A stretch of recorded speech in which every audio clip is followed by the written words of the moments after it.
Hey everybody, and welcome to Real Supernatural Encounters. So, today's episode um, is honestly, I'm just going to read an encounter by someone who sent it to me through Reddit. We would have had Kat back on to do a part 2, but she is under the weather, and Jeff would have came back, but he had something he had to do. So instead of having somebody come on today, I'm just going to go ahead and read something someone sent me. I have a few different stories saved, but I figured I might just uh, read this one. It was pretty interesting. So for the people coming on, um, the eyewitnesses that I had for the story today, one is sick and the other one had something they had to do. So I am going to read a story from someone who sent it to me through Reddit. I have a couple more, but I picked this one because it's kind of long, and I haven't really come across any Goatman stories, so I'm going to go ahead and try this one out and see how it goes. So it starts like this, and it's from Reddit user Saucy Pasta. I was 16 and had family down in Alabama. They are farmers and own a huge amount of land in Hudsonville. My uncle owns a big house and a bunch of trailers they put out in the woods for hunting and camping. While I was down south, my cousins suggested we go out camping for a few days. We got to the camp and it's obvious something is weird. The air has a strange electric smell, like right before a storm, like ozone. We don't think much of it and unpack and go down to a little creek to swim for a few hours. And all of a sudden, some older white guy and a white teenager came out of the bushes. He has a shotgun in the crook of his arm and says, "Hello." He asked what we were doing this far back in the woods. I tell him about my uncle, who he knows, and says we're camping out. He tells us we need to be real careful out here and stick together because there is a big animal in the woods. His son, who is my age, asks if he can hang out with us. His dad says okay. We end up playing football and dicking around. There's me, the white kid, Tanner, 5 of my cousins, and 4 of their friends, 5 girls and 6 boys. We were all around 15, 17 years old. We ended up just dicking around the rest of the day away and going back to the camp and getting set up for a campfire, even though he had trailers with kitchenettes. Tanner said he wants to run home and asks his dad if he can come camping with us. His family's property sits up against my uncle's. My cousin, Rooster, says he's going to go with him since it's getting pretty dark out. One of the girls says she's going to tag along. At this point, it's about 7 o'clock, and it's starting to get pretty dark. They take flashlights and head off onto the trail towards Tanner's property. The rest of us just chill and make s'mores, drink, and hit on some girls. About 30 or 40 minutes later, there's a smell of ozone again. You could smell it over the smell of the fire we had going. It had a really nasty copper smell, like the smell you get after you've had a nosebleed. It wasn't exactly like dried blood, but it was the strong, metallic, back of your throat smell. We immediately think that it's some kind of electrical malfunction or someone left a hot plate on or some shit like that. We search the trailers and nothing is on, but we can still smell it. All of a sudden, we hear people looking down the path towards us. Rooster, Tan, and the girl all come running into the clearing out of breath. They don't even break stride. They all just run into the trailer next to where we had the fire. We all noped the fuck out of there and got into the trailers. They end up calming down a bit, but even Rooster is crying his freaking eyes out. Meanwhile, the fire is getting lower and lower, so my other cousins say, screw it, and are about to go outside and start up the generator. Tanner says, heck no, and locks the front door. Ain't nobody else going outside. He's been crying too, and his eyes are bloodshot and puffy, and his pants are dirty as crap. He goes on to tell us that they went up to his house and his father said it was okay for him to go out and camping. He just needed to make sure that they were careful on their way back and maybe they should take one of the hunting rifles just in case. Evidently, Tanner had seen something in their yard a few days before and this one of their pigs had turned up ripped in half and eaten. They assumed it was just some big cats or coyotes, even though they don't usually mess around with live animals. He had gone upstairs and packed his stuff and told his dad they would be okay without the rifle because coyotes avoid people. So they started walking back towards where they were camping. Rooster finally stops crying and shaking. The girl had stopped too, but she was just staring out the window with a dumb look on her face. He says they had gotten halfway into the woods toward the camp when they started to hear crap in the forest. It was almost pitch black by this time, so they weren't sure what the heck it was. The girl said she heard something in the bushes right off the trail, and they all beamed their flashlights over there. There was something standing back in the woods in a little hollow. Rooster said they had shouted at him and told him he was scaring the fuck out of them and that he was a dick. There's a lot of cussing in this guy, so just let you know. He says that's when he realized the guy was facing away from them. So they keep walking and they start to smell the nasty coppery ozone smell. And they say the look off into the forest on the opposite side, and it's a dude standing in the forest backwards. But this time he sat silently closer to the path. So now they start power walking, and Tanner keeps saying he should have taken the freaking rifle. As they're telling the story, the smell is still super strong, even inside the trailer. They say after they started walking faster, that a kind of low gibbering had started coming out from both sides of the woods. They started booking it back to the trailer. The girl said she flashed her flashlight out into the woods on the side of the trail, had seen something jerking itself through the forest, and the gibbering got louder and louder. When they could see the light from the campfire, something had came out of the woods and about 40 yards behind them onto a trail, so they just flat out ran as hard as they could to the trailer. So we're out in the freaking woods, and at this point, we're assuming it's some rednecks or some crap trying to fight with us, or mess with us.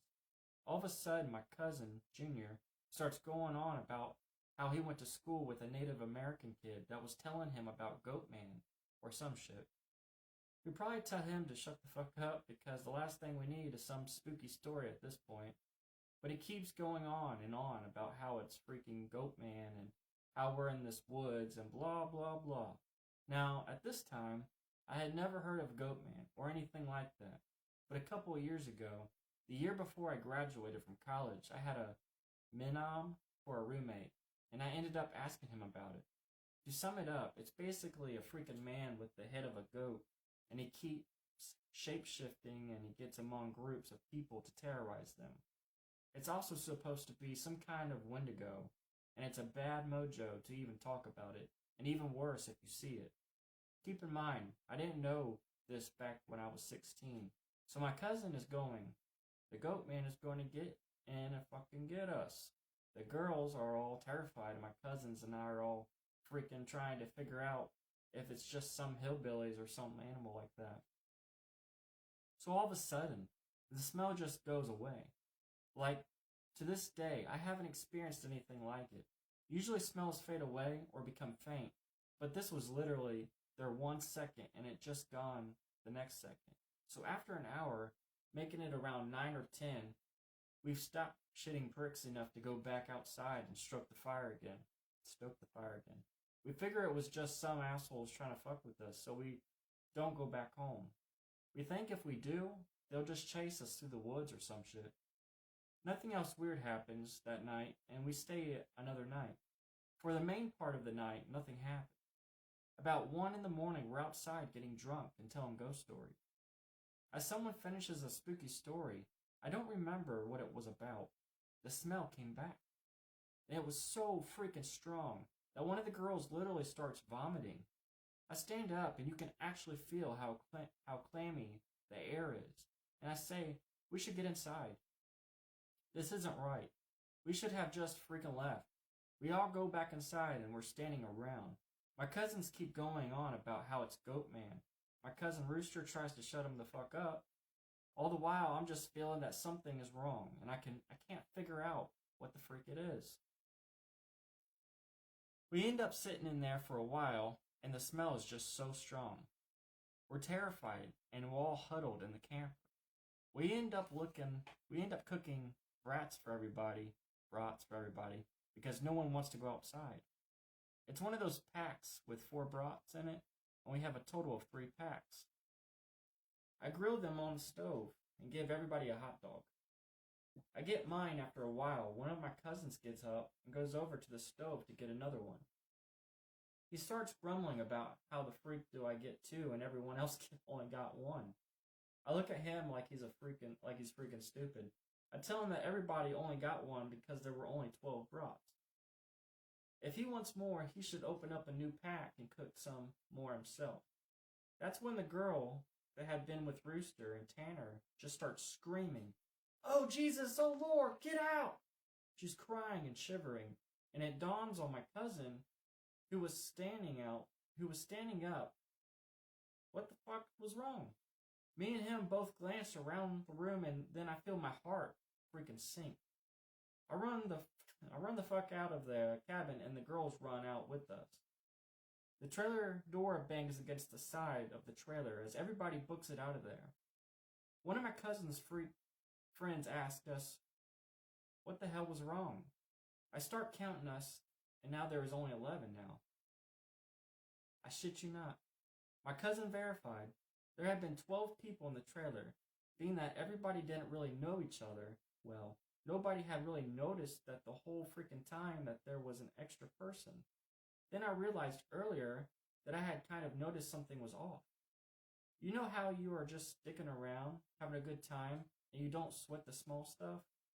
You don't always keep track of certain stuff, but now I'm dead sure that someone else had been in the trailer with us, and that they had been there for at least a freaking day eating with us. What makes it worse is I couldn't figure out which one, because I don't think anyone ever actually interacted with one another. So the girl keeps praying to Jesus, and we're all sitting outside. Eventually we get big ass sticks and go back inside the trailer, and there's nobody there. We count again, and there's 11 people. Everyone gets in the trailer and locks the door. We explain what the hell happened, and the girl says that she realized it too, and when she was about to say something, the person sitting next to her had grabbed her leg hard and leaned over and said something she couldn't understand. So we are pretty much scared as hell, and we're huddled together. I fall asleep. When I wake up, the sun is just coming up, and half the people are asleep, and the other half are packing our shit up.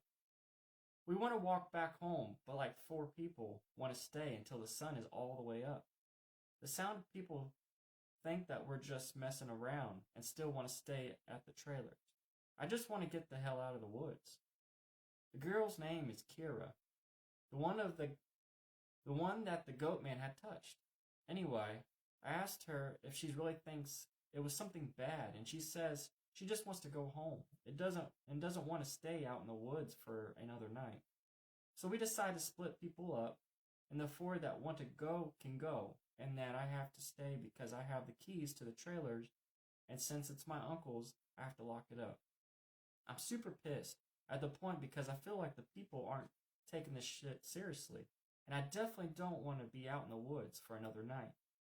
So I spend the rest of the day trying to convince the rest of the people, for 4 guys and 4 girls, that we need to get the fuck out of Dodge.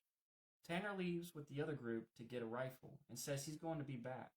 So there are just 7 of us left at this point, and it's about 4 o'clock. Around 5, he hasn't made it back yet, and we're getting extremely freaking antsy. And the only reason I stopped begging them to go back was because he went to get a gun. At about 5:30 or so, when my cousin that did stay says that the girl Kira is outside. We all look outside, and sure enough, she's standing by the fire pit with her back to the cabin. I'm thinking to myself, She was so freaking scared. Why the hell would she come back? And then I get that nasty feeling in my gut. Keep in mind, the whole time the coppery smell has been gone, but now I realize I can smell just a twinge of it. I say this to the rest of them, and they all laugh at me and ask if I set this all up to scare them. I'm looking at them like, I'm not fucking bullshitting you right now. I asked them, why the fuck would I play like that? So one of the girls goes outside to get Kira. She gets halfway to her and stops cold. Kira starts heaving. I don't know how the freak to describe it. Convulsing? Sort of like if someone with their back turned was laughing without actually making any sound. And it was the fact that I thought this that made me realize there was not a fucking sound in the whole woods. It was dead silent. This was late September, so usually you could hear big-ass geese honking or kind of birds or squirrels chattering. So I step out the door and tell her to come back in the fucking trailer right freaking now. She backs up a little bit towards the trailer, and we lock the freaking door and pull down the shades except one. We put someone in a chair to keep her eye on her. She stands there for another 20 minutes or so, and then the guy turns to say that she's still there. Then there's a huge bang on the door. We all jump. We all jump the fuck up and scramble around the living room, around the trailer. The banging is super freaking loud. So now my cousin is holding on to one of the girls and the other two are kind of giggling with nervous laughter. Me and the other two guys are shitting bricks. Then we hear Tanner. He's screaming, "Let me in! Stop fucking playing!" So we go over to the door and open it, and he stumbles in with a rifle. There's nobody else outside. Evidently, he had walked up to the campsite. Nothing weird happened in the forest, but he had seen a girl who he said wasn't Kira, just standing there. When he had gotten to the edge of the clearing, she had turned toward him with this slack-jawed look and just stared him down, slowly tracking him as he walked around the outside of the clearing towards the camp. He said it wasn't until he was almost halfway to the trailer that he realized that she was getting closer to him. She had started off by the fire, and without him even seeing her move, she had been turning and inching closer. He said he just ran the rest of the way to the trailer, thinking it would be open. When he got to the door, it was locked, and he turned, and it was about half to the distance to the door. He looked around to the room, and then he gets super pale. He pulls me to the side and whispers in my ear, "No, there are only 6 of them." I get the feeling where your stomach drops. Do you get the feeling where your stomach drops into your nuts? It had been back inside the trailer while we were sorting out who was going where. It was right freaking with us. We look out the window and there was nobody out there. So we recount everyone, and then basically I go over and ask everyone, how many people were here earlier? Everybody says 8. I ask, how many are here now? Everyone counts, and then realizes there's only 7. 7 people in the cabin. Tanner had brought back a couple of boxes of ammo in his rifle. He told his dad there was some kind of animal in the forest because he didn't think his dad would believe him if he said it was Goatman. He says that his cousin is supposed to be coming down in a few hours, and that in the morning we can all go back to his place, and his cousin will drive us home. Now I'm really freaking terrified, but at least I feel a bit better knowing we can just shoot it, or whatever it is that comes back. Then my cousin gets into a huge argument with one of the girls because she accuses us of trying to prank them. My cousin keeps telling her that I'm not the type of person to do that. She asked, how do we know the girl by the fire wasn't just Tanner in a wig, or if it really was a Goatman? How do we know that this is the real Tanner, and that the Goatman didn't just kill Tanner in the woods and take his gun? Tanner and I made it clear that we would seriously be in danger because at the very least someone has been sneaking themselves into our freaking trailer without us knowing and mingling with us. Goatman or not, weren't safe. One of the girls start crying and saying she wants to leave right now. We're trying to tell her that's freaking no-go because none of us are walking through the woods in the middle of the night. At this point, the sun is starting to go down and getting a little cloudy out. We eat something and turn on the radio for a while. We can't really get a station out there with anything decent, so we turn it off. At about that time, Tanner's cousin shows up. The sun is just barely over the horizon, and he has one of those heavy-duty lantern flashlights and another rifle. He walks up to the trailer and we whisper to Tanner, asking if he's sure that his cousin, and he says yes. The guy looks behind him and all around the camp. Then he walks in and kind of glances at all of us and looks a little confused. He says, "Where's your other little buddy at? I figured she would meet up at the trailer. Is she a little slow or something?" He also asked what we'd been cooking because it smelled like bloody and hot pans all the way up the trail. We all fucking nope and asked him what the fuck is he talking about. He had come down the same trail as Tanner and had been using and said he came up. One of your guys, buddies, standing in the middle of the trail looking at him slack-jawed. He had asked her a bunch of questions, but all she did was just look at him and then smile. He said he kept walking, but she couldn't seem to keep up with him and kept falling behind. He asked if she was hurt, but she just stared at him. He kept walking and he turned around and bent in the trail, and when he turned back to check to see if she was keeping up, okay, the trail was empty. He assumed she took a shortcut back to the trailer. Tell him the whole story of what's been going on, and the nopes the fuck out. I expected him to say we were full of shit. I think he was 19 or so. He just listened there and sat down on the couch in the living room. He said when she kept lagging behind him, it kind of weirded him out. So he tried to slow down and keep her in front of him. But no matter how slow he walked, she always tagged behind. He also said he smelled this nasty smell that got stronger as he got closer to the camp. Eventually, it got really strong and he heard her say something in a low, quiet voice.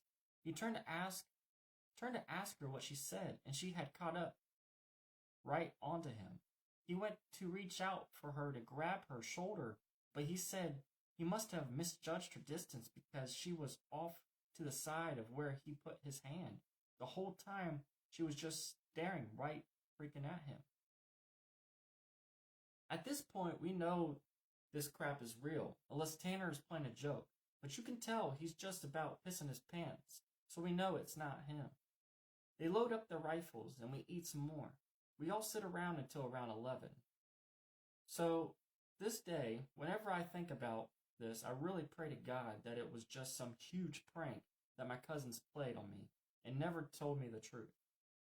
At around 11, the smell of copper turns into a really nasty blood smell, like cooking blood and singed hair. Tanner and his cousin Reese get the fuck up and grab the rifles. There's like a half-knocking, half-clawing at the door, and I shit you not, there's this voice, and it sounds like when you see those YouTube videos of cats and dogs whose owners teach them how to talk. It says in the halting, weirdly toned voice, "Hey, don't fucking stop fucking life." It made my freaking nuts creep up against my body. It made my freaking nuts creep up against my body. One of the girls starts crying. It was so freaking obvious, not a person talking. It didn't have the right cadence, and that's some shit that I never realized until that moment. All people have a certain cadence when they talk, no matter what language. This stuff didn't have that. YouTube those cats. That's what the freak it sounded like outside the door. Now. I'm full on terror mode. We keep yelling outside, "Who is it? Stop fucking around!" And it just keeps saying, for almost 15 minutes. Then the smell goes away for a while, and the next hour or so, we can hear someone creeping around in the woods. Every couple of minutes, it comes back to the door and says something. Finally, the smell totally fades away when it's around 2 in the morning. Reese says, fuck this, and opens the door and walks outside with his rifle. He fires a shot into the air and says something like, "In the name of Jesus Christ, go away!" He fires 2 more times, and then from the woods near the river, across from the trailer, it sounds like something is slowly gibbering and hooting. Then it starts screaming, and it sounds almost like a woman and a cat in a bag screaming together. Like, I've seriously never heard any shit like that, and you can hear the brush over the waves start shaking. Reese fires over into the tree line, then starts backing into the trailer. We lock the door and can hear the shit keep on screaming. Reese says something had come out of the bushes, really low to the ground, crawling towards the trailer, and he shot at it. That's pretty much how the rest of the night went. It was screaming for the next 2 hours. We could hear stuff moving out into the tree line. It never came back to the trailer until everyone had fallen asleep. Tanner had been sitting in the chair watching the door with his rifle, and nobody else heard or saw this. He told me 2 days later, after the whole thing was over. He said he had been nodding off after the screaming had stopped. He was almost asleep when he saw someone come out of the bathroom and then lay down in the middle of the floor and go to sleep. He just assumed it was one of us and not at all. Then he said he kind of realized something was wrong, and while pretending to sleep, he counted us. There were 9 people in the trailer. He didn't want to try and shoot the freaking thing in the cabin and have it kill us at all then and there, or have Reese wake up and start shooting everything in sight. So he just stayed awake all night pretending to sleep. He said sometimes it would stand up and kind of do the weird jittery thing or heave like it was laughing. Then it would just lay back down. So this story closes pretty weak because from my perspective, nothing else happened. We woke up and I noticed Tanner was a little jittery and was avoiding looking at us all.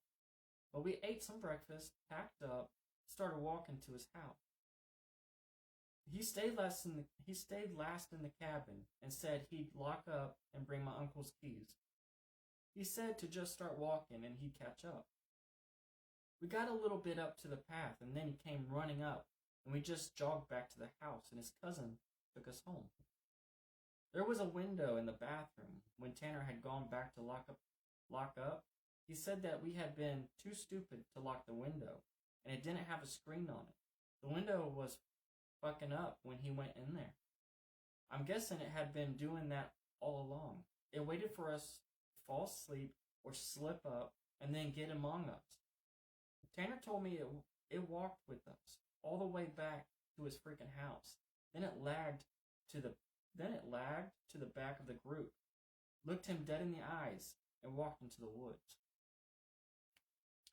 That is a creepy, crazy story. No joke. Can you imagine having a bunch of friends and, you want to go camping and you go do this with a select few of friends and you don't have no weapons and you're just trying to have fun, but then you start hearing all these noises, and weird sounds, and then you have a friend. You think it's your friend, but it's not. It looks like your friend. And its jaws like hanging halfway sideways, and it's like it's heaving, it's moving, and it's facing away from them. Okay, it's not making no laughter or sounds like it would if they were making that motion. And it creeped them out. They were so scared, They got back into that RV, all to find out that their back window in the RV cabin thing was freaking open. That's how this creature, this shapeshifter, this skinwalker, whatever it was, kept getting in and messing with them. Luckily it didn't eat none of them. Luckily it didn't kill none of them. Nothing. As scary as it was, whatever was outside of that trailer door, that cabin door, because I mixed between the two because it keeps going back and forth, it was making such weird language sounds and talking and being so creepy. I don't know what I would do. And the people there, they didn't know what to do. They were freaking out. They could barely fall asleep. But that was definitely an awesome story. I think I will make that episode 10. And I hope you guys enjoyed that. If you guys have any stories, supernatural, paranormal, cryptid, experiences, encounters, stories, any type, I'm open to all types of stories. Please, please contact me. You can send me your stories if you don't want to come on and tell your story to me in the audience. You can send it to me to my email at realsne_stories@yahoo.com. That is REALSNE_STORIES@yahoo.com. And you can message me as well. You can message me on all my media platforms. I'm open. Send me your story. Let me read it. Let me know if you want to come on or you want me to tell your story. If you want to stay anonymous, you can wear a COVID mask, and I can hook you up with a fake profile to be able to tell your story, because I decided that it would be a good idea for those people who want to stay anonymous. They can go on there so their family don't know it's them. And even though a COVID mask only covers this part of your face, it still does good. I have a few people that are considering doing that. And yeah, guys, please send me your stories. Don't feel shy, embarrassed, anything. I want to come on. I want you to come on. I want you to tell your story. You know, if you get these things out there, people could probably relate. Then you don't have to feel alone. You don't have to feel like, was it a dream? Or tell yourself it wasn't real when it was. Because we all have experienced something, one way or another. Whether it's ghosts, whether it's aliens, whether it's weird monsters in the woods. We have experienced something. I even take stories that are near-death experiences. If you have any weird matrix tripping stuff, guys, send in your story. I'm willing to take whatever stories you got, because it's part of everything. It's all supernatural. All right? And once again, if you want to stay anonymous, I will help you with that. Just get a hold of me. If you got free time, send me your stories. You can message me. You can email me. I will keep the link in the bottom of the video. And I appreciate you guys very much. Now, I will have Kat back on to do a part 2 on Sunday, I believe. Now, that might change because everybody's schedules are different and stuff. And she's under the weather. But I have a few other stories that have been sent to me already, and I'm thinking about contacting them to see if they're available to come on and tell their story as well. I've been holding on to them because they're really good, and I want to make sure I kind of pace myself, because once I'm out of stories, it might take a couple of weeks to have one to come on and tell. Okay, so if you guys haven't already, please join my group, my Facebook group page, Real Supernatural Encounters. I have 2 pages. The group page, that's where we share the memes and stuff. And then I have the other page where I post just the videos. And you guys can be my member and friends on both of those. And then also my YouTube channel is the same, Real Supernatural Encounter. I post my videos on the group page, not the other page. So you can find that link also. But thank you guys for all the stories you've given me.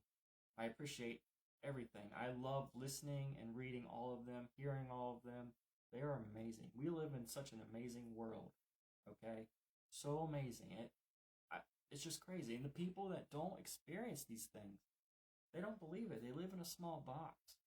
They don't know nothing outside of their house, let alone their job. And sometimes a lot of people are just too scared to come out and talk about it, which I understand. Especially those Goatman encounters. People are scared when they have these encounters. They don't want to talk about it because it brings up, it's like you're reliving it, and it brings up that really primal fear. So I understand. Everything takes time. If you have a story and you want to tell me, I'm willing to wait as long as it takes until you feel comfortable to tell me. So I appreciate you guys coming on and listening to my story tell for today. For episode 10, the Goatman Encounter. And I'd like to see you guys again. So see you next time on my next episode. You guys have a great evening. See you later.